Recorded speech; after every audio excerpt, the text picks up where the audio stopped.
నమస్కారం స్నేహితులారా, మా ఛానల్కి తిరిగి స్వాగతం. చరిత్ర పుస్తకాలలో ఎందరో రాజుల పేర్లు రాసి ఉంటాయి. కానీ కొంతమంది రాజులు మాత్రమే ప్రజల మనసులలో స్థానం సంపాదించుకుంటారు. ఆకలితో అలమటిస్తున్న తన ప్రజల కోసం తన బంగారు కిరీటాన్ని అమ్మి వారి కడుపు నింపడానికి ఒక సాధారణ మట్టి పాత్రను చేతపట్టుకున్న రాజు గురించి మీరు ఎప్పుడైనా విన్నారా? తన ప్రజల సంతోషం కోసం తన సుఖాలన్నింటినీ వదులుకున్న ఒక చక్రవర్తి. ఈరోజు మనం అలాంటి ఒక గొప్ప రాజు కథను తెలుసుకోబోతున్నాం. అతను రాజభోగాలనే పూలపాన్పును వదిలి కర్తవ్యమనే ముళ్ల బాటను ఎంచుకున్నాడు. పదండి, త్యాగం, ధర్మం మరియు సేవతో నిండిన ఈ అద్భుతమైన ప్రయాణాన్ని మొదలు పెడదాం. ఈ కథ మనకు నిజమైన రాజు సింహాసనాన్ని కాదు, ప్రజల హృదయాలను పాలిస్తాడని నేర్పుతుంది.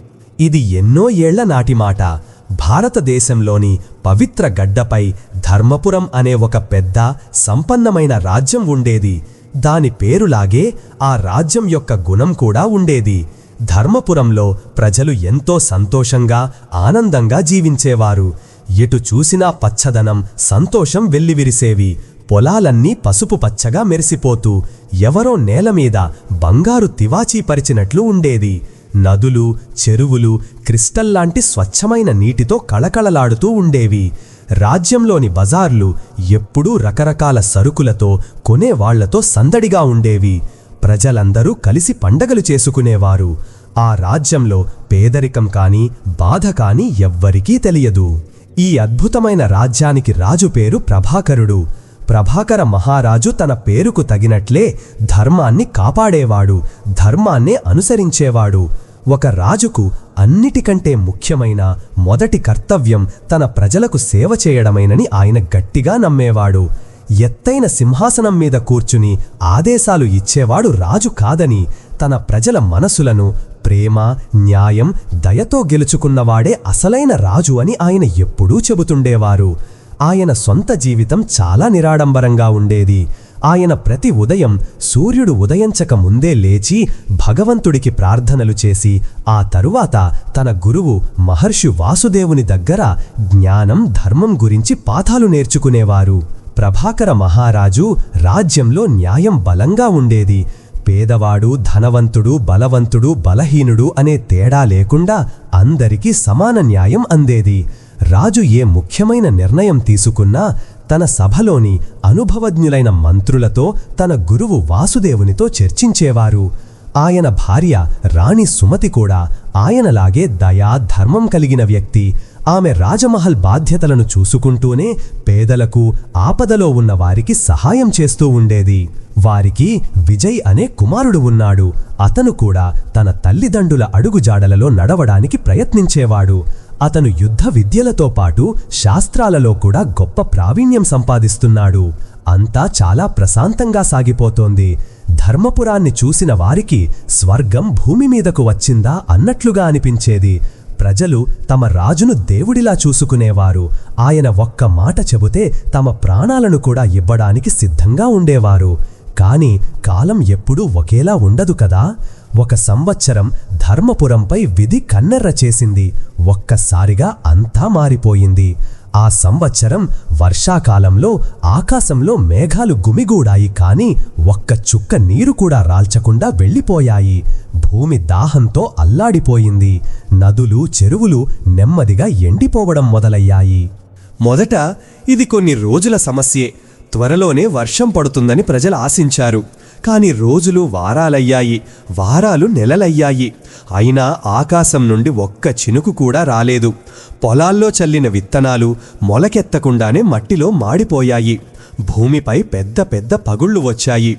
అవి చూస్తుంటే భూమాత బాధతో ఏడుస్తోందా అనిపించేది. నెమ్మదిగా రాజ్యంపై కరువు అనే చీకటి కమ్ముకుంది. రాజుగారి ధాన్యాగారాలు, ప్రజల ఇళ్లలోని ధాన్యం నిల్వలు కూడా నెమ్మదిగా అయిపోసాగాయి.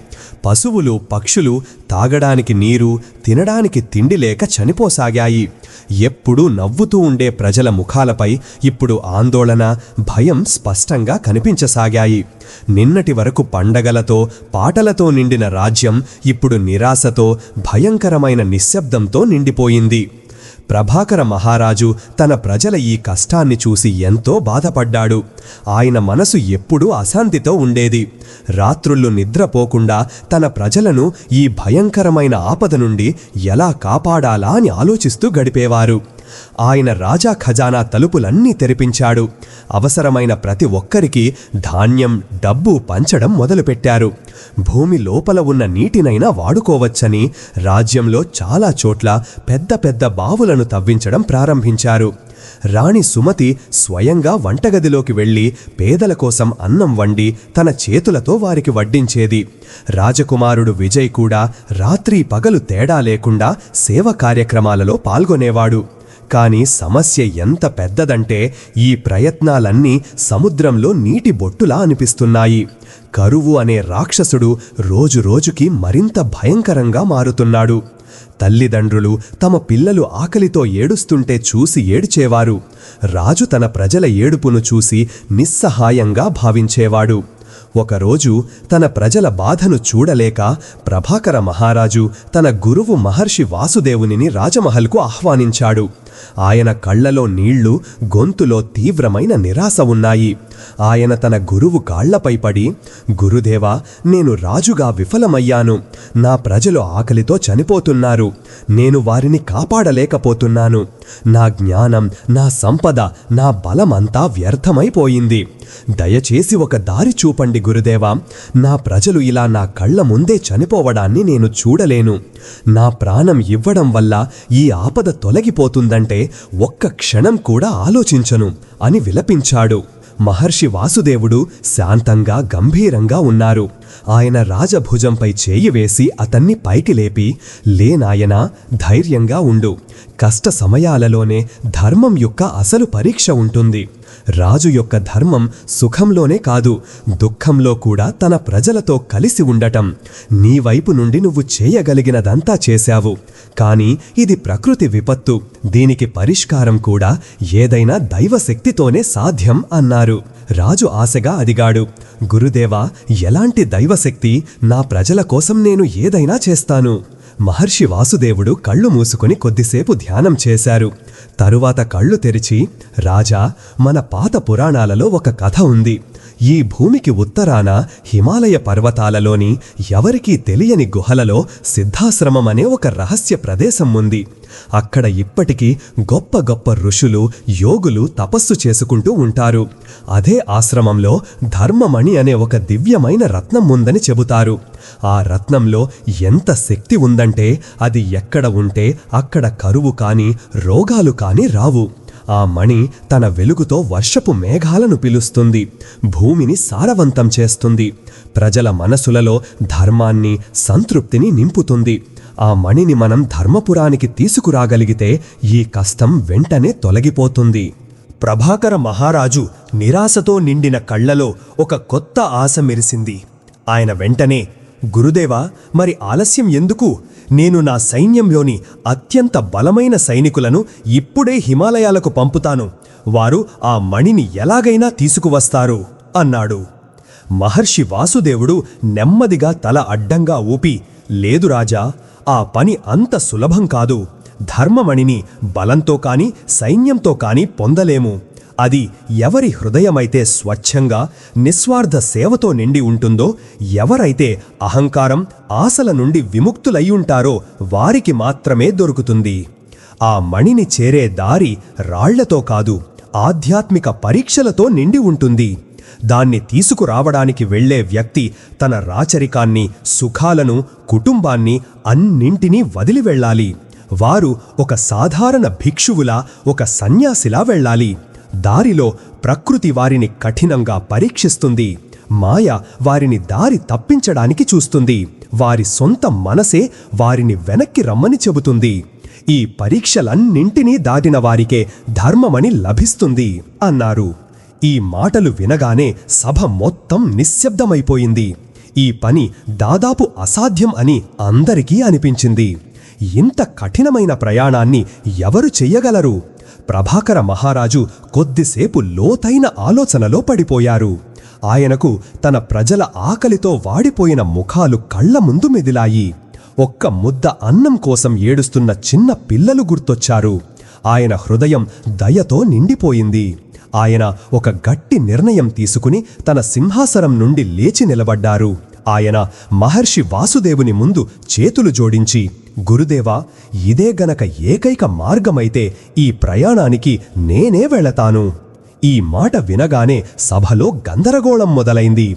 మంత్రులు, వద్దు మహారాజా, మీరు ఈ పని చెయ్యకూడదు. మీరు మా రాజు. ఈ రాజ్యానికి మీ అవసరం ఉంది. మీరు లేకపోతే ధర్మపురం అనాథ అవుతుంది అని వేడుకోసాగారు. రాణి సుమతి కళ్లలో నీళ్లు తిరిగాయి. ఆమె, స్వామి, మీరేం మాట్లాడుతున్నారు? ఈ ప్రయాణం ఎంతో ప్రమాదకరమైనది. మీరు లేకపోతే నేను ఎలా ఉండగలను అంది. రాజకుమారుడు విజయ్ కూడా, తండ్రి, దయచేసి నాకు ఆజ్ఞ ఇవ్వండి. నేను మీ కుమారుడిని. ఇది నా కర్తవ్యం. నేను ఆ మణిని తీసుకువస్తాను అని బతిమాలాడు. ప్రభాకర మహారాజు అందరినీ శాంతపరిచాడు. ఆయన ముఖం ఒక దివ్యమైన కాంతితో వెలిగిపోతోంది. ఆయన, లేదు, ఇది నా ధర్మం. నేను ఈ రాజ్యానికి రాజును. అలాగే నా ప్రజలకు తండ్రి లాంటివాడిని. ఒక తండ్రి తన పిల్లల కోసం ఎలాంటి కష్టాన్నైనా భరిస్తాడు. నా ప్రజలు బాధలో ఉన్నప్పుడు నాకు ఈ రాజమహల్లోని సుఖాలను అనుభవించే హక్కు లేదు. నేను లేనప్పుడు మంత్రులు, గురుదేవులు రాజ్యాన్ని చూసుకుంటారు. నా కుమారుడు విజయ్ నా బాధ్యతలను నిర్వర్తిస్తాడు. కాని ఈ పరీక్ష నాది. దీన్ని నేనే ఎదుర్కోవాలి. నా మనసులో ఇప్పుడు ఎలాంటి సందేహం లేదు అన్నాడు. ఆయన దృఢ సంకల్పాన్ని చూసి ఎవరూ మాట్లాడలేకపోయారు. మహర్షి వాసుదేవుని కళ్లలో తన శిష్యుడిని చూసి గర్వంతో ఆనందభాష్పాలు వచ్చాయి. ఆయన, అలాగే కానివ్వు. నీ ఈ త్యాగమే నీ మొదటి పరీక్ష. అందులో నువ్వు గెలిచావు. వెళ్ళు నాయనా, భగవంతుడు నిన్ను కాపాడుతాడు. గుర్తుంచుకో, ఈ ప్రయాణం కేవలం ఒక మణిని తీసుకురావడానికే కాదు, నిన్ను నువ్వు తెలుసుకోవడానికి కూడా. నీకు అతి పెద్ద శత్రువు బయట ఎవరూ లేరు. నీ లోపల ఉన్న అహంకారం, ఆశలే నీ శత్రువులు. వాటిపై నువ్వు గెలిచే వరకు ధర్మమణి నీకు దొరకదు. అదే రాత్రి ప్రభాకర మహారాజు తన రాజవస్త్రాలను వదిలేసి ఒక సాధారణ సన్యాసి ధరించే కాషాయ బట్టలను కట్టుకున్నాడు. ఆయన గుండు చేయించుకుని చేతిలో ఒక చిన్న పాత్ర, ఒక కర్ర పట్టుకున్నాడు. ఆయన తనతో పాటు ఒక్క నాణెం కాని, ఒక్క ఆయుధం కాని తీసుకోలేదు. ఆయన ఎవరికీ తెలియకుండా రాజమహల్ నుండి బయలుదేరాడు. కేవలం రాణి సుమతి, రాజకుమారుడు విజయ్, మహర్షి వాసుదేవులు మాత్రమే ఆయనకు వీడ్కోలు చెప్పడానికి ద్వారం దగ్గర నిలబడి ఉన్నారు. రాణి సుమతి ఏడుస్తూ ఆయన నుదుటిపై తిలకం దిద్ది, జాగ్రత్తగా వెళ్ళి త్వరగా తిరిగి రండి అంది. రాజు తన భార్యను, కుమారుడిని చివరిసారిగా చూసి గురువు పాదాలకు నమస్కరించి ఆ చీకటి రాత్రిలో ఎవరికీ తెలియని ఒక ప్రయాణానికి బయలుదేరాడు. ధర్మపురం యొక్క గొప్ప రాజు ఈరోజు తన ప్రజల కోసం ఒక సాధారణ సాధువుగా మారాడు. ఆయన గమ్యం హిమాలయాలలోని సిద్ధాశ్రమం. ఆయన కళ్లలో తన ప్రజలను కరువు నుండి కాపాడాలనే ఒకే ఒక ఆశ ఉంది. అడవి దారి చాలా కఠినంగా ఉంది. ఎత్తుపల్లాల దారులు, ముళ్ల పొదలు, క్రూర జంతువుల భయం ప్రతి క్షణం ఉండేది. కాని ఇప్పుడు సాధువుగా మారిన ప్రభాకరుడు ఎక్కడా ఆగకుండా ముందుకు సాగుతూనే ఉన్నాడు. రాజమహల్లోని మెత్తటి పరుపులపై పడుకునే ఆయన ఇప్పుడు కఠినమైన చల్లటి నేలపై పడుకునేవాడు. రుచికరమైన భోజనం చేసే ఆయన ఇప్పుడు దారిలో దొరికిన పండ్లు, కందమూలాలతో ఆకలి తీర్చుకునేవాడు. చాలాసార్లు పచ్చి నీళ్లు తాగి పడుకోవలసి వచ్చింది. శరీరానికి చాలా కష్టంగా ఉన్నా ఆయన మనసు మాత్రం స్థిరంగా ఉంది. ఎప్పుడైనా మనసులో నిరాశ కలిగినప్పుడు ఆయనకు తన ప్రజల ఆకలితో వాడిపోయిన ముఖాలు గుర్తొచ్చేవి. ఆయన నడక వేగం మరింత పెరిగేది. నడుస్తూ నడుస్తూ చాలా రోజులు గడిచాయి. ఆయన ఒక చిన్న గ్రామానికి చేరుకున్నాడు. ఆ ఊరి ప్రజలు కూడా కరువుతో ఇబ్బంది పడుతున్నారు. ఒక బావి దగ్గర పెద్ద జనసమూహం ఉండటాన్ని ఆయన గమనించాడు. బావిలో నీళ్లు బాగా అడుక్కి వెళ్ళిపోయాయి. వాటిని తోడటం చాలా కష్టంగా ఉంది. నీటి కోసం ప్రజలు ఒకరితో ఒకరు గొడవ పడుతున్నారు. ప్రభాకరుడు మౌనంగా ఒక చెట్టు కింద కూర్చుని ఇదంతా చూస్తున్నాడు. ఒక చాలా ముసలి అవ్వ నీళ్ల కోసం కష్టంగా నిలబడి ఉండటాన్ని ఆయన గమనించాడు. కాని కొందరు బలమైన యువకులు ఆమెను పదే పదే పక్కకు తోసేస్తున్నారు. ఆవిడ బలహీనురాలు కావడంతో ఏమీ అనలేకపోతోంది. ఇది చూసి ప్రభాకరుడి మనసు దయతో నిండిపోయింది. ఆయన లేచి ఆ యువకుల దగ్గరకు వెళ్ళాడు. ఆయన చాలా నెమ్మదిగా, నాయనలారా, ఈ తల్లి చాలా సేపటి నుండి ఎదురు చూస్తున్నారు. దయచేసి ఆమెను ముందుగా నీళ్లు తీసుకొనివ్వండి. ఆమె చాలా అలసిపోయినట్లు ఉన్నారు అన్నాడు. ఆ యువకులు ఆయనను ఎగతాళిగా చూశారు. ఒక సాధారణ చిరిగిన బట్టలు వేసుకున్న సాధువు. వారు నవ్వడం మొదలుపెట్టారు. ఒకడు, పో బాబా, ఇక్కడ నీతులు చెప్పకు. ఎవరికి బలముంటే వారే నీళ్లు తీసుకుంటారు. ఇదే అడవి న్యాయం అన్నాడు. ప్రభాకరుడికి కోపం రాలేదు. ఆయన చిన్నప్పుడు యుద్ధ విద్యలు నేర్చుకున్నాడు. ఆయన తలుచుకుంటే వారందరినీ ఒక్క క్షణంలో ఓడించగలడు. కాని తన బలాన్ని అహంకారంతో ప్రదర్శించకూడదని తన గురువు చెప్పిన మాటలు గుర్తొచ్చాయి. ఆయన చేతులు జోడించి, నాయనా, నువ్వు చెప్పింది నిజమే. ఎవరికి బలముంటే వారికే మొదటి అవకాశం దక్కాలి. కాని నిజమైన బలం కండరాలలో కాదు, మనసులో ఉంటుంది. నిజమైన బలం ఇతరులకు సహాయం చెయ్యడంలో ఉంటుంది, వారిని బాధ పెట్టడంలో కాదు. ఈ తల్లి కూడా ఎవరో ఒకరి అమ్మే కదా. ఒక్కసారి ఆలోచించు, ఒకవేళ నీ తల్లి ఈ స్థానంలో ఉంటే నీకు ఎలా అనిపించేది? ఆయన మాటలలో ఎంత నిజాయితీ, ప్రేమ ఉన్నాయంటే ఆ యువకుల మనసు కదిలింది. వారు ఒకరి ముఖాలు ఒకరు చూసుకున్నారు. వారికి తమ తప్పు తెలిసొచ్చింది. వారు సిగ్గుతో తలలు వంచుకుని ఆ ముసలవ్వకు దారి ఇచ్చారు. వారు ఆమెకు నీళ్లు తోడివ్వడమే కాకుండా ఆమె కుండను మోసుకుని ఆమె ఇంటి వరకు తీసుకువెళ్లారు. ఆ ముసలవ్వ ప్రభాకరుడిని మనసారా దీవించింది.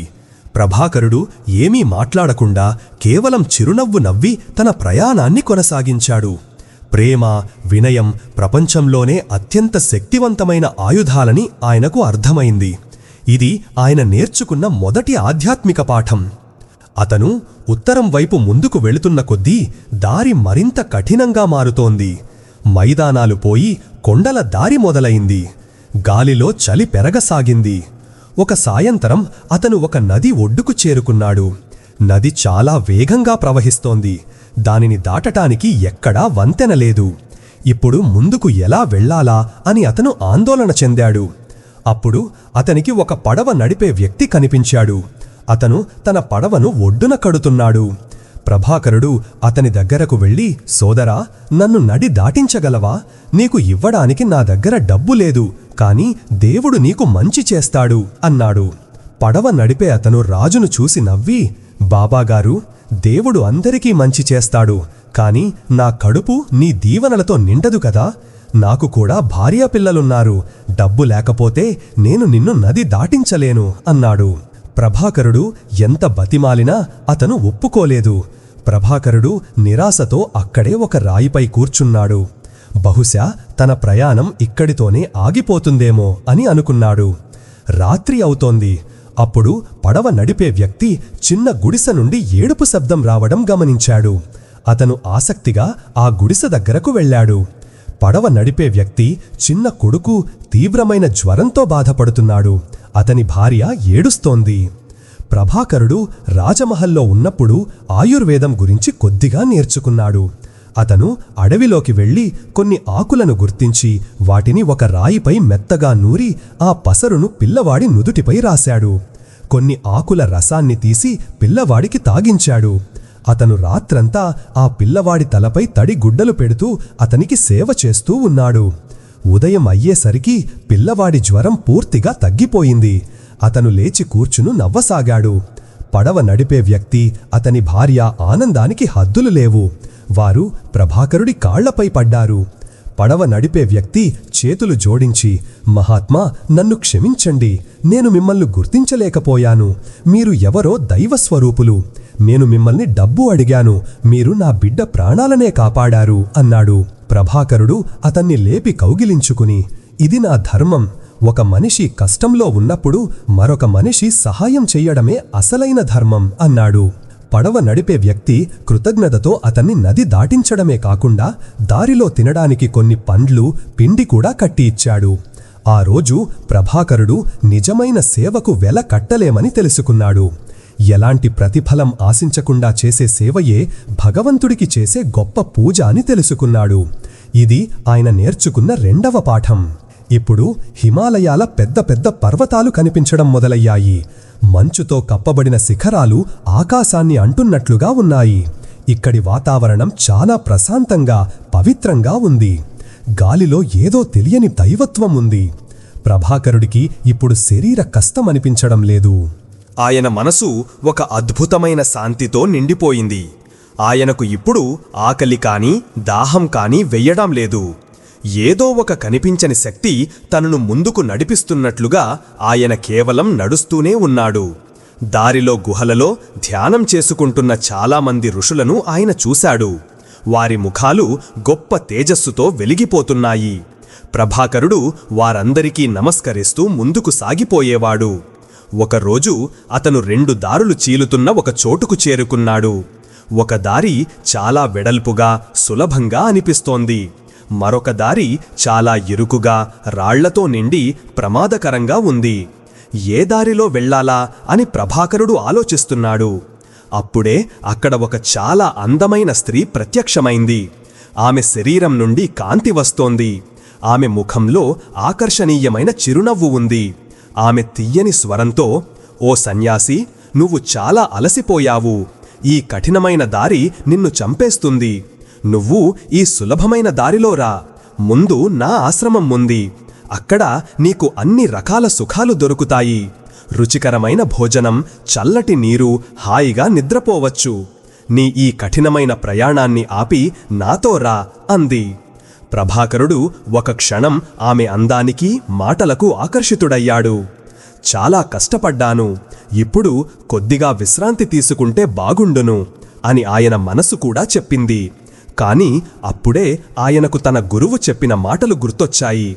మాయ నిన్ను దారి తప్పించడానికి ప్రయత్నిస్తుంది. ఆయన వెంటనే అప్రమత్తమయ్యాడు.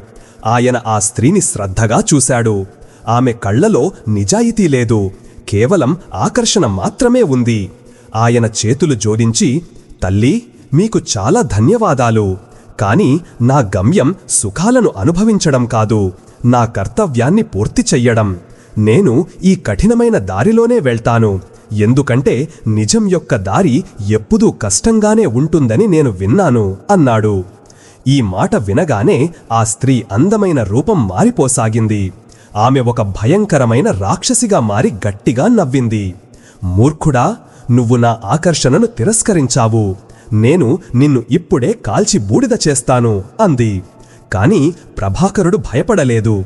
ఆయన శాంతంగా నిలబడ్డాడు. ఆయన ప్రశాంతతను, నిర్భయత్వాన్ని చూసి ఆ రాక్షసి ఆశ్చర్యపోయింది.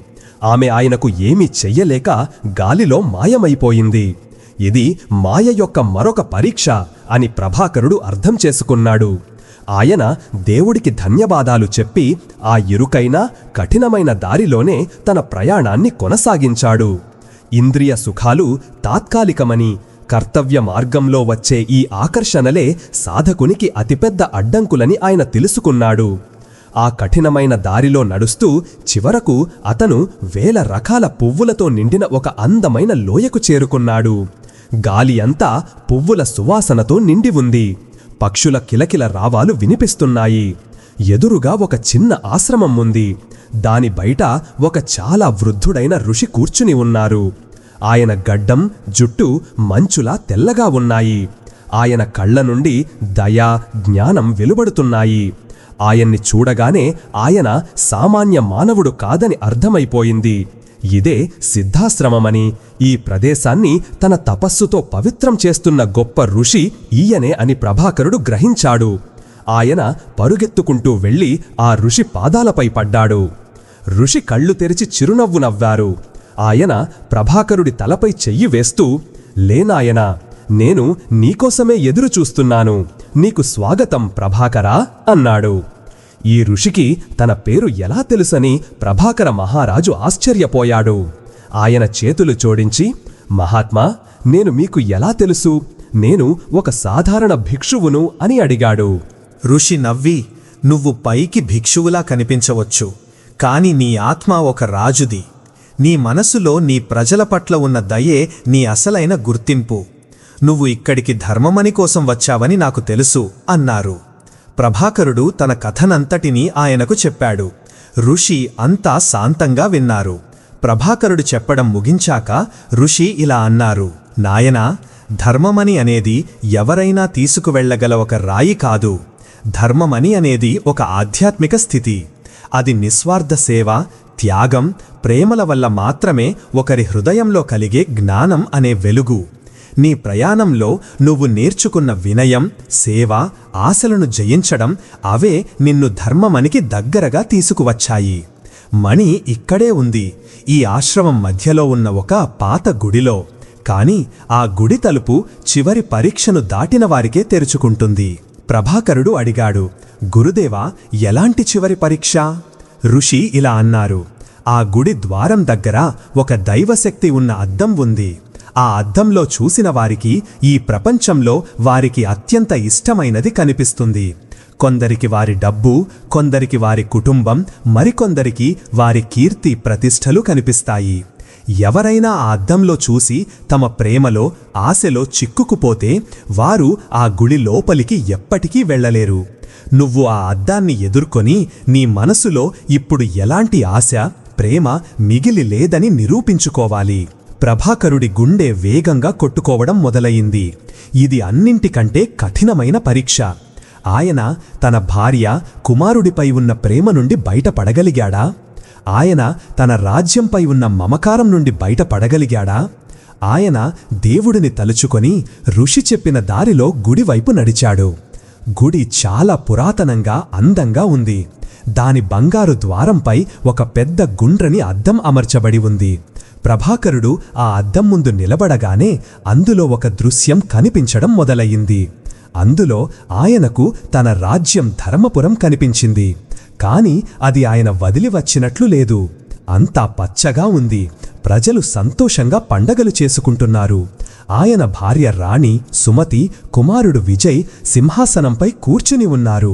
ప్రజలు వారిని పొగుడుతున్నారు. ఆయన లేకుండానే రాజ్యం మరింత సంతోషంగా, సంపన్నంగా ఉన్నట్లు అనిపించింది. ఒక క్షణం ప్రభాకరుడి మనసులో ఒక చిన్న బాధ కలిగింది. నేను లేకుండానే అంతా ఇంత బాగుందా? నా అవసరం ఎవరికీ లేదా? తన రాజ్యంలో తాను లేనప్పుడు కూడా పండగలు ఎలా జరగగలవని ఆయన మనసులో ఒక చిన్న అహంకారం తలెత్తింది. కాని మరుక్షణమే ఆయనకు నిజం తెలిసింది. ఆయన అనుకున్నాడు, నేనేం ఆలోకిస్తున్నాను? నా ప్రజలు సంతోషంగా ఉండాలనే కదా నేను కోరుకున్నది. వారు నేను లేకపోయినా సంతోషంగా ఉంటే నేను మరింత సంతోషించాలి. నా సంతోషం నా ప్రజల సంతోషంలోనే ఉంది. నేను ఉండటంలోనో లేకపోవడంలోనో కాదు. ఆయన మనసులో ఈ ఆలోచన రాగానే అద్దంలోని దృశ్యం మారిపోయింది. ఇప్పుడు అద్దంలో ఆయనకు తన ప్రియమైన భార్య, కుమారుడు కనిపించారు. వారు చాలా బాధగా ఉన్నారు. వారు ఆయన ఫోటో ముందు ఏడుస్తూ, మీరు ఎక్కడికి వెళ్ళిపోయారు? దయచేసి తిరిగి రండి. మీరు లేకుండా మేము ఉండలేము అని అంటున్నారు. ఇది చూసి ప్రభాకరుడి హృదయం ద్రవించిపోయింది. ఆయనకు అన్ని వదిలేసి వెంటనే పరుగెత్తుకుంటూ తన కుటుంబం దగ్గరకు వెళ్లి వారిని కౌగిలించుకోవాలనిపించింది. ఆయన కళ్లల్లో నీళ్లు తిరిగాయి. మమకారమనే తాడు ఆయన్ని గట్టిగా లాగుతోంది. కాని అప్పుడు ఆయనకు తన ఆత్మ నుండి ఒక స్వరం వినిపించింది. ఇది మమకారం ప్రభాకరా. ఇది నిన్ను నీ కర్తవ్యం నుండి దూరం చేస్తోంది. నీ కుటుంబం కేవలం నీ భార్య, కుమారుడు మాత్రమే కాదు, నీ ప్రజలందరూ. ఈరోజు నువ్వు ఈ మమకారంలో చిక్కుకుపోతే లక్షలాది మంది నీ ప్రజలు ఆకలితో చనిపోతారు. నిజమైన ప్రేమ బంధించదు, స్వేచ్ఛనిస్తుంది. ఆయన కళ్ళు మూసుకుని, ఓ దేవుడా, నాకు శక్తినివ్వు, నన్ను ఈ బంధం నుండి కాపాడు అని ప్రార్థించాడు. ఆయన మనసులోనే తన కుటుంబానికి క్షమాపణ చెప్పి తన కర్తవ్యాన్నే అన్నిటికంటే గొప్పదిగా భావించాడు. ఆయన తన మనసును మమకారం నుండి తొలగించగానే అద్దంలోని దృశ్యం మళ్లీ మారిపోయింది. ఇప్పుడు అద్దంలో ఆయనకు తన సొంత ముఖమే కనిపిస్తోంది. కిరీటం పెట్టుకుని బంగారు సింహాసనంపై కూర్చుని వేలాది మంది ప్రజలు పొగుడుతున్న ఒక రాజు ముఖం. ఇది ఆయన నేను అనే అహంకారానికి ప్రతిబింబం. ఇది అన్నింటికంటే పెద్ద మమకారం. తన గుర్తింపు, తన పదవి, తన గౌరవంపై మమకారం. అద్దం ఆయనతో, నువ్వు ఒక గొప్ప రాజవు ప్రభాకరా. నువ్వెందుకొక భిక్షువులా తిరుగుతున్నావు? వెనక్కి వెళ్ళి నీ సింహాసనంపై కూర్చో. ఇదే నీ అసలు రూపం అని చెబుతున్నట్లుగా అనిపించింది. ప్రభాకరుడు ఒక క్షణం ఆ ప్రతిబింబాన్ని చూస్తూ ఉండిపోయాడు. తరువాత ఆయన నవ్వాడు. ఆయన అద్దంతో, లేదు, ఇది నా అసలు రూపం కాదు. ఈ కిరీటం, ఈ సింహాసనం, ఈ పొగడ్తలు అన్నీ తాత్కాలికం, అన్నీ అబద్ధం. నా అసలు రూపం ఈ శరీరం లేదా ఈ పదవి కాదు. నా అసలు రూపం ప్రతి ప్రాణిలోనూ ఉన్న ఆత్మ. నేను రాజును కాదు, నా ప్రజల సేవకుడిని అన్నాడు. ఆయన ఆ మాటలు పలికిన వెంటనే ఒక అద్భుతం జరిగింది. ఆ అద్దం ఒక పెద్ద వెలుగుతో ముక్కలైపోయింది. గుడి యొక్క భారీ తలుపులు వాటంతట అవే తెరుచుకున్నాయి. లోపల ఒక అద్భుతమైన దృశ్యం ఉంది. గుడి మధ్యలో ఒక కమలం పువ్వుపై కోట్లాది సూర్యుల కాంతికి సమానమైన వెలుగుతో ఒక మణి ప్రకాశిస్తోంది. దాని కాంతి కళ్లకు చల్లగా, మనసుకు ప్రశాంతంగా ఉంది. అదే ధర్మమణి. ప్రభాకరుడు నెమ్మదిగా ముందుకు నడిచాడు. ఆయన మణి దగ్గరకు వెళ్ళగానే మణి నుండి ఒక స్వరం వినిపించింది. ప్రభాకరా, నేను నిన్ను మెచ్చుకున్నాను. నువ్వు అన్ని పరీక్షలలో గెలిచావు. నిజమైన రాజు అంటే ధర్మాన్ని పాటించేవాడు. తన సుఖం కంటే తన ప్రజల సుఖాన్ని ముఖ్యమనుకునేవాడు. అన్ని రకాల మమకారం, అహంకారం నుండి బయటపడినవాడు అని నువ్వు నిరూపించావు. కోరుకో, నీకేం వరం కావాలి? ప్రభాకరుడు చేతులు జోడించి, ఓ దివ్యమణి, నాకు నా కోసం ఏమీ వద్దు. దయచేసి నా రాజ్యం ధర్మపురంపై నీ దయ చూపించు. అక్కడి ఎండిపోయిన భూమిని మళ్లీ పచ్చగా మార్చు. నా ప్రజల ఆకలి దప్పులను తీర్చు. వారి జీవితాలలో మళ్లీ సంతోషాన్ని తీసుకురా అన్నాడు. మణి కాంతి మరింత ప్రకాశవంతమై, అలాగే జరుగుతుంది.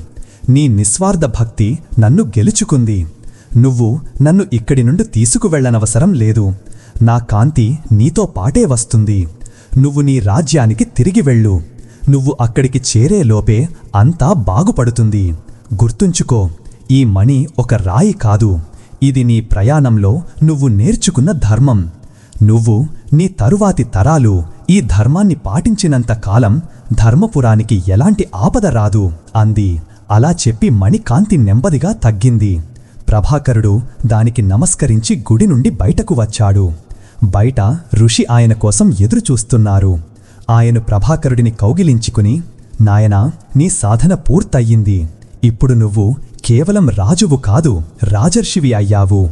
ఋషిలాంటి జ్ఞానం, త్యాగం ఉన్న రాజువి. ఇప్పుడు నువ్వు తిరిగి వెళ్ళి నీ రాజ్యాన్ని పాలించు అన్నారు. ప్రభాకరుడు ఋషిపాదాలకు నమస్కరించి తిరుగు ప్రయాణం మొదలుపెట్టాడు. తిరుగు ప్రయాణం చాలా తేలికగా ఉంది. ఆయనకు అలసట కాని, ఎలాంటి అడ్డంకి కాని కలగలేదు. ప్రకృతి అంతా ఆయనకు స్వాగతం పలుకుతున్నట్లుగా అనిపించింది. ఆయన పర్వతాల నుండి మైదాన ప్రాంతానికి చేరుకున్నప్పుడు ఒక అద్భుతమైన దృశ్యాన్ని చూశాడు. ఆకాశంలో నల్లటి మేఘాలు కమ్ముకున్నాయి. చల్లటి గాలి వీస్తోంది. నెమళ్ళు ఆనందంతో నాట్యం చేస్తున్నాయి. కొద్ది క్షణాల్లోనే పెద్ద వర్షం కురవడం మొదలైంది. నెలల తరబడి ఒక్క చుక్క కోసం ఎదురుచూసిన ఎండిన భూమి ఈరోజు తృప్తిగా తడిసిపోయింది. ప్రభాకరుడు ఆకాశం వైపు చూసి చేతులు జోడించి దేవుడికి, ఆ దివ్య మణికి ధన్యవాదాలు తెలిపాడు. అతను తన రాజ్య సరిహద్దుకు చేరుకునేసరికి అంతా మారిపోయిందని గమనించాడు. నదులు నీటితో నిండి ఉన్నాయి. పొలాలు మళ్లీ పచ్చగా మారాయి. ప్రజల ముఖాల్లో మళ్లీ చిరునవ్వు కనిపించింది. ప్రజలు తమ ప్రియమైన రాజును ఒక సాధువు వేషంలో చూసి మొదట ఆశ్చర్యపోయారు. కాని వెంటనే వారు ఆయన్ని గుర్తించి ఆయన పేరుతో జయజరకారాలు చేశారు. ప్రభాకర మహారాజు తిరిగి వచ్చారనే వార్త రాజ్యం మొత్తం వేగంగా వ్యాపించింది. రాజమహల్లో రాణి సుమతి, రాజకుమారుడు విజయ్ తమ భర్తను, తండ్రిని చూసి గుర్తుపట్టలేకపోయారు.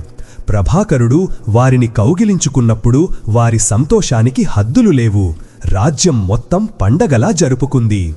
మహర్షి వాసుదేవుడు ప్రభాకరుణ్ణి చూసినప్పుడు ఆయన కళ్ళు కూడా సంతోషంతో చెమర్చాయి. ఆయన, నేను చెప్పాను కదా రాజా, ఈ ప్రయాణం నిన్ను పూర్తిగా మారుస్తుందని.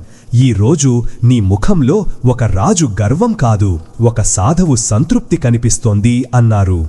ప్రభాకర మహారాజు మళ్లీ సింహాసనంపై కూర్చున్నాడు. కాని ఇప్పుడు ఆయన పాత రాజు కాదు. ఆయన తన ప్రయాణంలో నేర్చుకున్న విషయాలను తన ప్రజలకు చెప్పాడు. నిజమైన ధర్మమంటే కేవలం పూజలు చెయ్యడం కాదని, ఒకరికొకరు సహాయం చేసుకోవడం, ప్రకృతిని ప్రేమించడం, ఉన్నదానితో సంతృప్తిగా జీవించడం అని ఆయన వారికి నేర్పించాడు. ఆయన రాజ్యంలో ధర్మం కేవలం పుస్తకాలలో కాదు, ప్రజల నడతలో కనిపించింది.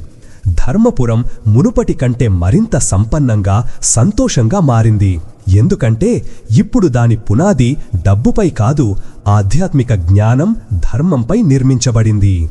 ప్రభాకర మహారాజు చాలా సంవత్సరాలు న్యాయంగా, ధర్మంగా పరిపాలించి చివరకు తన కుమారుడు విజయ్కు రాజ్యాన్ని అప్పగించి తను, రాణి సుమతి అడవులకు వెళ్ళిపోయారు. తద్వారా తమ మిగిలిన జీవితాన్ని దేవుని ధ్యానంలో గడపగలిగారు. కాని ఆయన కథ ఎప్పటికీ నిలిచిపోయింది.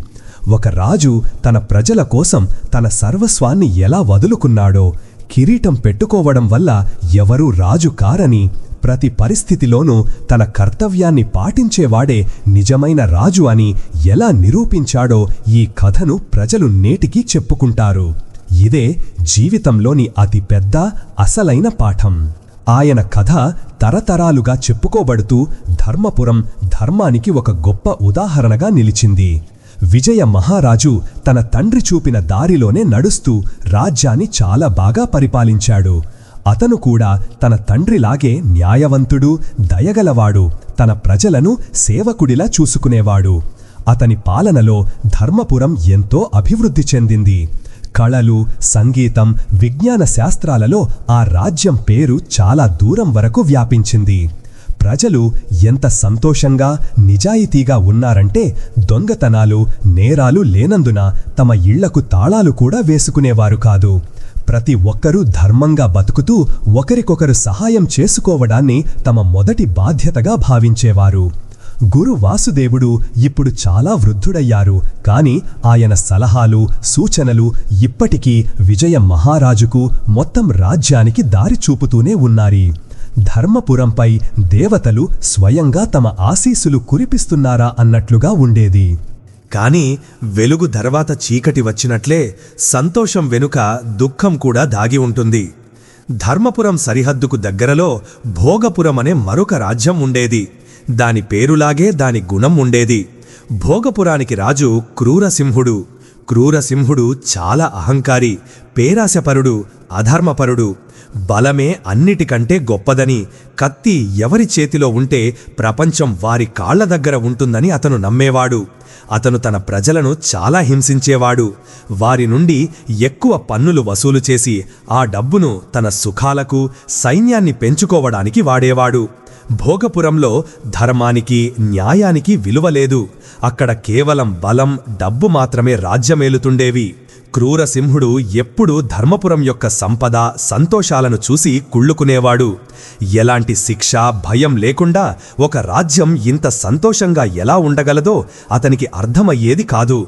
అతను ధర్మపురాన్ని తన బలంతో జయించాలని, అక్కడి సంపదనంతా దోచుకోవాలని అనుకున్నాడు. అతను చాలాసార్లు చిన్న చిన్న గొడవలు సృష్టించాడు. కాని ధర్మపురం యొక్క ఐక్యత, సంతోషంగా ఉన్న ప్రజల ముందు అతని ప్లాన్స్ ఏవీ ఫలించలేదు. ధర్మపురంపై దాడి చెయ్యడానికి అతను ఒక సరైన అవకాశం కోసం ఎదురుచూస్తున్నాడు. కాలం గడిచిపోయింది. విజయ మహారాజు పాలనలో ఒక కొత్త తరం పెరిగి పెద్దవవుతోంది. ఈ తరం శాంతి, సంపదలోనే పుట్టింది. వారు తమ పెద్దల నుండి కరువు కథలు విన్నారు, కాని నిజమైన కష్టాన్ని, బాధను ఎప్పుడూ చూడలేదు. నెమ్మదిగా వారి మనసులలో ధర్మం, త్యాగం యొక్క విలువలు కొద్దిగా తగ్గసాగాయి. వారు సుఖాలను తమ హక్కుగా భావించసాగారు. కష్టపడి పని చేయడం యొక్క ప్రాముఖ్యతను మరచిపోసాగారు. విజయ మహారాజు ఈ మార్పును గమనిస్తూ పేదరికంతో పోరాడటం కంటే ఉన్న సంపదను కాపాడుకోవడమే తన తండ్రి చెప్పిన మాటలను గుర్తు చేసుకునేవాడు. అతను తన ప్రజలకు మంచి మాటలు చెబుతూ వారిని ధర్మ మార్గంలో నడవమని ప్రోత్సహించేవాడు. కాని ప్రజలపై దాని ప్రభావం నెమ్మదిగా తగ్గుతోంది. క్రూరసింహుడి గూఢచారులు ధర్మపురం ప్రజలలో మునుపటి ఐక్యత, క్రమశిక్షణ లేవని అతనికి సమాచారమిచ్చారు. ఇది విని క్రూరసింహుడు చాలా సంతోషించాడు.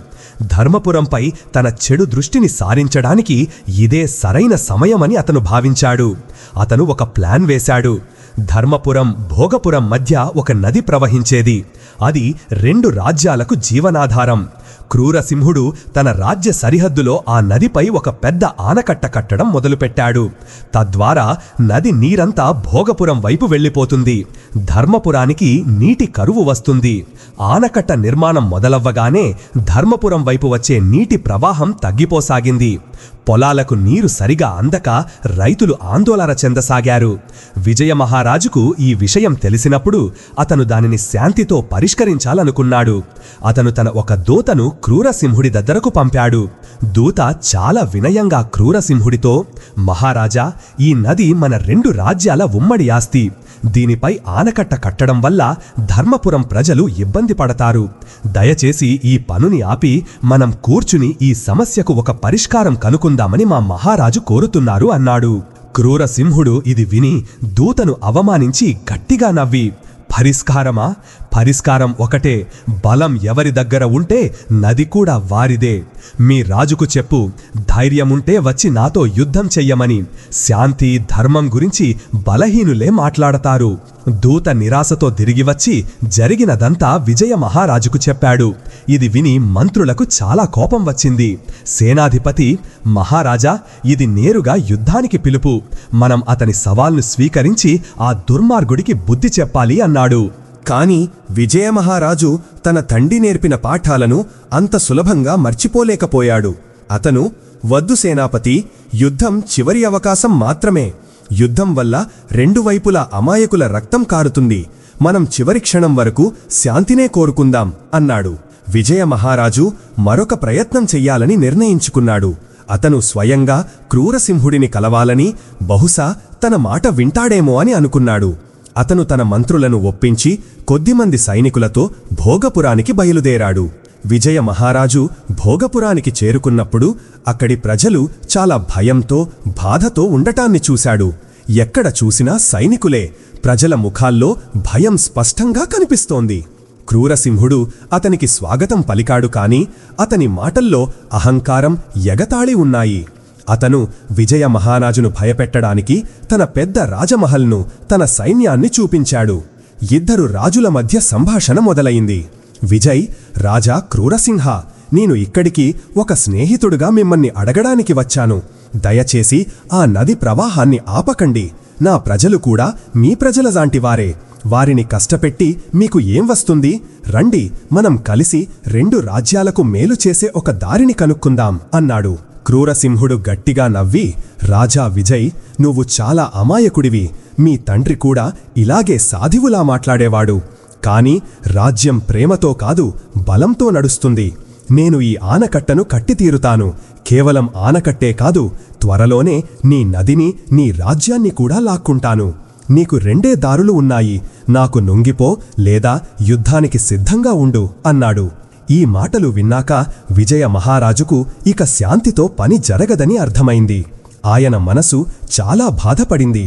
ఆయన శాంతంగా కాని గట్టి స్వరంతో, రాజా, మీరు మర్చిపోతున్నారు. ధర్మం యొక్క బలం ఆయుధాల బలం కంటే చాలా పెద్దది. నా ప్రజల హక్కులను కాపాడటానికి నేను ఏదైనా చేస్తాను. నేను యుద్ధం కోరుకోవడం లేదు. కాని మీరు నా ప్రజలను హింసిస్తే ఒక రాజుగా నా కర్తవ్యాన్ని నిర్వర్తించడానికి నేను వెనుకాడను అన్నాడు. ఇలా చెప్పి విజయ మహారాజు అక్కడి నుండి తిరిగి వచ్చాడు. ధర్మపురానికి తిరిగి వచ్చి అతను సభను పిలిచి క్రూరసింహుడు ఏ విధంగానూ వినడానికి సిద్ధంగా లేడని చెప్పాడు.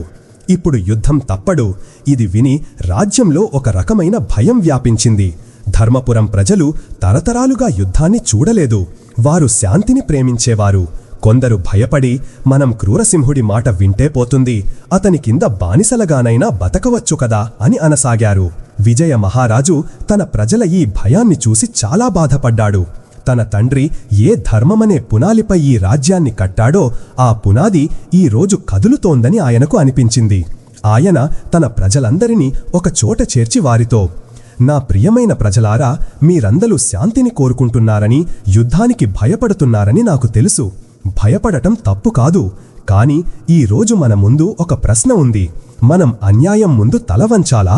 మనం మన స్వేచ్ఛను, మన గౌరవాన్ని ఒక దుర్మార్గుడి చేతిలో పెట్టాలా?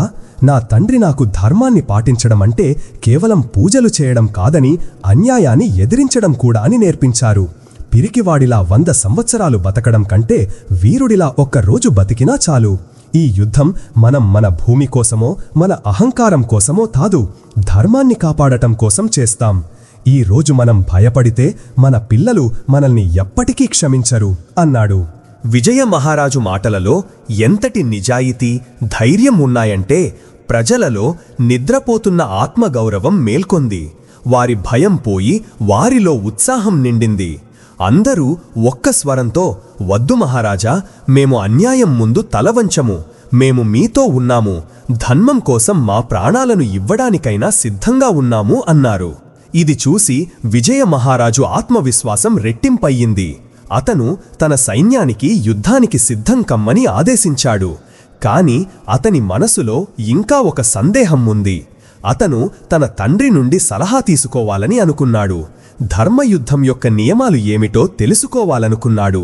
ఈ యుద్ధంలో తన వైపు నుండి ఎలాంటి తప్పు జరగకూడదని అతను కోరుకున్నాడు.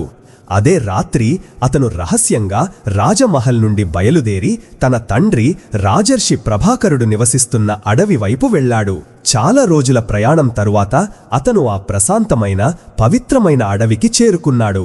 ఒక నది ఒడ్డున చిన్న గుడిసె బయట తన తండ్రి, తల్లి ధ్యానంలో కూర్చుని ఉండటాన్ని చూశాడు. వారి ముఖాల్లో చెప్పలేని శాంతి, కాంతి ఉన్నాయి. వారు ప్రపంచంలోని కష్టసుఖాలకు దూరంగా ఉన్నారు.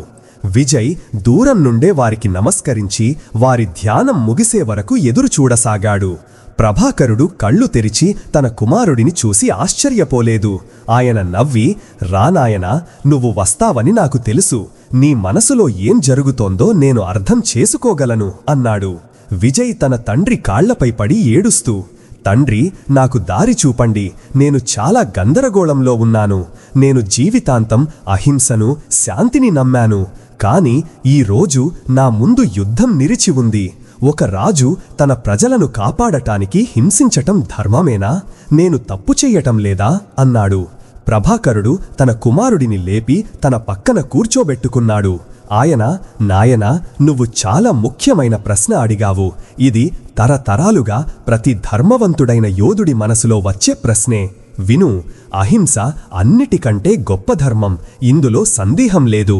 కాని ఒక దుర్మార్గుడు తన బలాన్ని చూసుకుని అమాయకులను హింసిస్తున్నప్పుడు ఆ హింసను మౌనంగా చూడటం కూడా అధర్మమే. అది పిరికితనం. ఒక రాజు యొక్క మొదటి కర్తవ్యం తన ప్రజలను అన్ని రకాలుగా కాపాడటం. ఒక డాక్టర్ రోగిని కాపాడటానికి చేదు మందు ఇస్తాడు, అవసరమైతే ఆపరేషన్ కూడా చేస్తాడు. అందులో నొప్పి ఉంటుంది.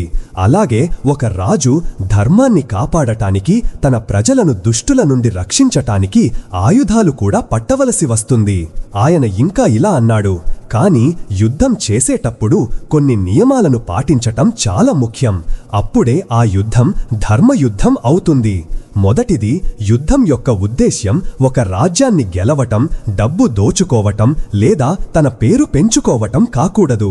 యుద్ధం యొక్క ఏకైక లక్ష్యం ధర్మాన్ని నిలబెట్టటం, అధర్మాన్ని నాశనం చేయడం అయ్యుండాలి. రెండవది, యుద్ధం కేవలం సైనికుల మధ్యే జరగాలి. ఆయుధాలు లేని సైనికుడిపై, సాధారణ ప్రజలపై, స్త్రీలు, పిల్లలు, వృద్ధులపై దాడి చేయకూడదు. మూడవది, సూర్యుడు ఉదయించినప్పటి నుండి అస్తమించే వరకు మాత్రమే యుద్ధం జరగాలి. సూర్యాస్తమయం తరువాత రెండు సైన్యాలు తమ తమ శిబిరాలకు వెళ్లి గాయపడిన వారికి సేవ చెయ్యాలి. నాలుగవది, అన్నిటికంటే ముఖ్యమైనది, యుద్ధం చేసేటప్పుడు మనసులో ఎవరిపైనా ద్వేషం, కోపం లేదా పగ ఉండకూడదు. నువ్వు దేవుని ఒక పనిముట్టుగా అధర్మాన్ని నాశనం చేసే పని చేస్తున్నావని భావించి పోరాడాలి. నీ శత్రువు ఆ రాజు లేదా అతని సైనికులు కాదు, వారి లోపల ఉన్న అధర్మం. తన తండ్రి నుండి ఈ జ్ఞానాన్ని పొందిన తరువాత విజయ మహారాజు సందేహాలన్నీ తీరిపోయాయి. ఆయన మనసు తేటపడింది. ఆయనకు తన కర్తవ్య మార్గం స్పష్టంగా కనిపించింది. ఆయన తన తల్లిదండ్రుల ఆశీర్వాదాలు తీసుకుని ధర్మపురానికి తిరిగి వచ్చాడు. ఇప్పుడు విజయ మహారాజు ఒక కొత్త ఆత్మవిశ్వాసం, కొత్త శక్తితో నిండి ఉన్నాడు. ఆయన తన సైన్యానికి ధర్మ యుద్ధ నియమాలన్నింటినీ వివరించాడు. ఆయన మనం భోగపురం భూమిని గెలవడానికి వెళ్లడం లేదు, వారి మనసులను గెలవడానికి వెళుతున్నాం.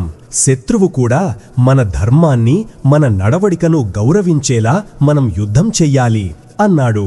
ఆయన సైన్యం కూడా తమ రాజు మాటల నుండి స్ఫూర్తి పొందింది.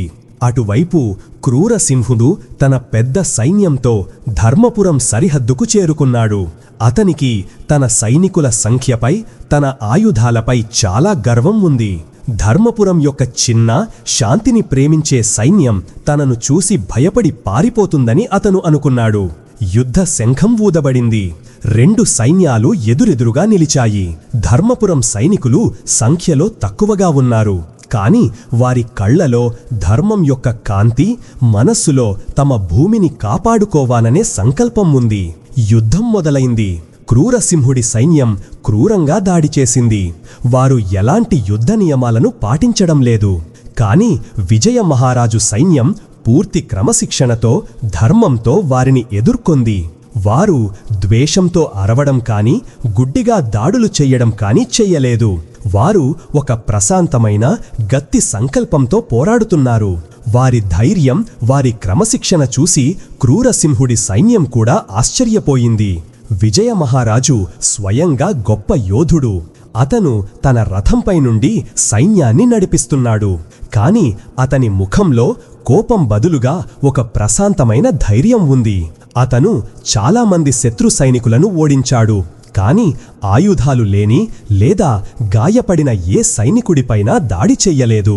అతని ఈ ప్రవర్తన చూసి శత్రు సైన్యంలోని చాలామంది సైనికుల మనస్సులో కూడా అతని పట్ల గౌరవం ఏర్పడింది. మనం ఎవరికోసం పోరాడుతున్నాం? ఒక అహంకారి, అధర్మపరుడైన రాజు కోసం. ఎవరికి వ్యతిరేకంగా పోరాడుతున్నాం? సాక్షాత్తు ధర్మానికి రూపమైన రాజుకు వ్యతిరేకంగా అని వారు ఆలోచించసాగారు. యుద్ధం చాలా రోజులు సాగింది. క్రూరసింహుడి సైన్యం పెద్దదైనప్పటికీ ధర్మపురం సైనికుల ధైర్యాన్ని దెబ్బతీయలేకపోయింది. ధర్మపురం సైనికులు అలసిపోయినప్పుడు గ్రామ ప్రజలు వారికి భోజనం, నీరు తీసుకువచ్చేవారు. స్త్రీలు గాయపడిన వారికి సేవ చేసేవారు. రాజ్యం మొత్తం ఒక కుటుంబంలా కలిసి ఈ ధర్మ యుద్ధంలో పాల్గొంటోంది. ఇది చూసి క్రూరసింహుడికి మరింత కోపం వచ్చింది. ఈ కనిపుంచని శక్తిని, ఈ ధర్మబలాన్ని ఎలా ఓడించాలో అతనికి అర్థం కాలేదు. చివరకు అతను ఒక చెడ్డ ప్లాన్ వేశాడు. విజయ మహారాజు ప్రతి సాయంత్రం సూర్యాస్తమయం తరువాత యుద్ధం ఆపి తన శిబిరంలో దేవుడికి ప్రార్థన చేస్తాడని అతనికి తెలుసు. అతను రాత్రి చీకటిలో రహస్యంగా అతని శిబిరంపై దాడి చేసి అతన్ని చంపాలని అనుకున్నాడు. ఇది యుద్ధ నియమాలకు పూర్తిగా విరుద్ధం. అతని సొంత సేనాధిపతులు కొందరు అతన్ని వద్దని వారించారు. కాని అతను ఎవరి మాట వినలేదు. ఆ రాత్రి విజయ మహారాజు తన శిబిరంలో ధ్యానంలో ఉన్నప్పుడు క్రూరసింహుడు తన కొందరు సైనికులతో అతనిపై దాడి చేశాడు. కాని వారు శిబిరం దగ్గరకు వెళ్లగానే ఒక అద్భుతాన్ని చూశారు. విజయ్ శిబిరం చుట్టూ ఒక కనిపించని కాంతి గోడ ఏర్పడి ఉంది. అది ధర్మం యొక్క గోడ. దానిని వారి ఆయుధాలు దాటలేకపోతున్నాయి. వారి దాడులన్నీ వ్యర్థమయ్యాయి. ఇది చూసి వారు భయపడి వెనక్కి పారిపోయారు. మరుసటి రోజు ఉదయం క్రూరసింహుడి ఈ అధర్మపు పని గురించి 2 సైన్యాలలో తెలిసినప్పుడు అతని సొంత సైన్యంలోనే తిరుగుబాటు మొదలైంది. అతని సైనికులు ఒక అధర్మపరుడైన రాజు కోసం పోరాడటానికి ఒప్పుకోలేదు. వారు యుద్ధ నియమాలను పాటించని రాజు, రాత్రిపూట ఆయుధాలు లేని వ్యక్తిపై దాడి చేసేవాడు మా రాజు కాలేడు. మేము విజయ మహారాజు లాంటి ధర్మవంతుడికి వ్యతిరేకంగా పోరాడము అన్నారు. ఇది చూసి క్రూరసింహుడు ఒంటరివాడయ్యాడు. అతని అహంకారం, అతని బలం అంతా అక్కడే ఉండిపోయాయి. అతను కోపంతో కళ్ళు మూసుకుపోయి స్వయంగా విజయ మహారాజుతో పోరాడటానికి ముందుకు వచ్చాడు. విజయ మహారాజు కూడా తన రథంపై అతని ముందుకు వచ్చాడు. ఇద్దరి మధ్య భయంకరమైన యుద్ధం జరిగింది. చివరకు విజయ మహారాజు క్రూరసింహుడిని ఓడించాడు. క్రూరసింహుడు గాయపడి నేలపై పడి చావు కోసం ఎదురుచూడసాగాడు. విజయ మహారాజు తన రథం నుండి దిగి ఆయుధాలు లేకుండా ఓడిపోయిన ఆ రాజు దగ్గరకు వెళ్ళాడు. క్రూరసింహుడు ఇప్పుడు విజయ్ తనను చంపేస్తాడని అనుకున్నాడు. కాని విజయ్ తన కత్తిని పక్కన పడేసి అతని గాయాలకు మందు కట్టసాగాడు. అతనికి తాగడానికి నీరు ఇచ్చాడు. క్రూరసింహుడు ఆశ్చర్యంతో ఇదంతా చూస్తున్నాడు. అతను వణుకుతున్న స్వరంతో, నువ్వు నన్ను ఎందుకు చంపడం లేదు? నేను నీకు ఇంత ద్రోహం చేశాను, నిన్ను మోసం చేశాను, నువ్వు నాపై పగ తీర్చుకోవడం లేదా అని అడిగాడు. విజయ మహారాజు నవ్వి సమాధానమిచ్చాడు. రాజా, నా యుద్ధం మీతో కాదు, మీలోని అధర్మంతో. ఇప్పుడు మీరు ఓడిపోయారు, ఆయుధాలు లేకుండా ఉన్నారు. ఆయుధాలు లేని వారిపై దాడి చెయ్యడం ధర్మం కాదు. నేను మీపై పగ తీర్చుకోవాలనుకోవడం లేదు. నేను మీ మనసును మార్చాలనుకుంటున్నాను. బలం అంటే అమాయకులను హింసించడం కాదు, పడిపోయిన వారిని లేపడం, క్షమించడం. విజయ మహారాజు ఈ మాటలు బాణంలా క్రూరసింహుడి గుండెల్లోకి వెళ్ళాయి. అతని కళ్ళ నుండి పశ్చాత్తాపంతో కన్నీళ్లు రాసాగాయి. అతను జీవితంలో మొదటిసారి తన అహంకారం, తన క్రూరత్వం పట్ల సిగ్గుపడ్డాడు. అతను విజయ మహారాజు కాళ్లపై పడి, ఓ దైవస్వరూప, నన్ను క్షమించండి. నిజమైన విజయం ఆయుధాలతో కాదు, ధర్మంతో వస్తుందని ఈరోజు నాకు తెలిసింది.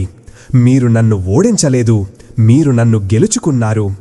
ఈ రోజు నుండి నేను కూడా ధర్మ మార్గంలో నడుస్తాను అన్నాడు. విజయ మహారాజు అతన్ని లేపి కౌగిలించుకున్నాడు. ఇది ఒక అద్భుతమైన దృశ్యం. ధర్మం అధర్మంపై గెలిచింది, ద్వేషంపై ప్రేమ గెలిచింది.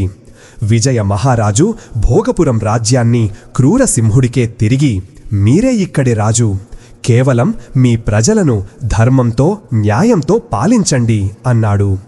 విజయ మహారాజు తన సైన్యంతో విజయవంతంగా ధర్మపురానికి తిరిగి వచ్చినప్పుడు ప్రజలందరూ ఆయనకు గొప్ప స్వాగతం పలికారు.